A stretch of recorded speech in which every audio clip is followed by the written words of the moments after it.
मद पी माँ भौणी स्त्री उपर को हाथ उठाउथिबा सेही भद्रमुखा पिंधा अभद्र लोक मानक पाई पदे कहिबा पाई चेष्टा करूछि।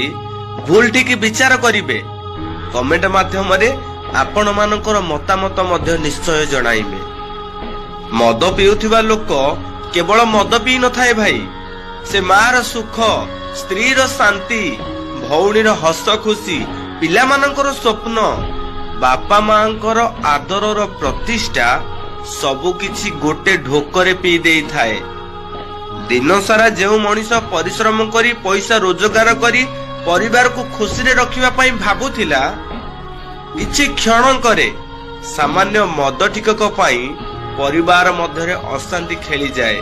जेउ माँ पुओ को खुशी रे देखिबो बोली भाबुथिला, जेउ स्त्री स्वामी को शांति रे रखिबा को चेष्टा करूथिला, जेउ भौणी भाईर मंगल चिंता करूथिला, सामान्य मद टिकक पाई समस्तंक मुखरु तू मरुनु काहेकी बोली अपशब्द आसी जाए। भाई निजको समय सहित बदलाइबा को चेष्टा करंतु, नचेत समय सुहरे आपण निजे भासी जिवे।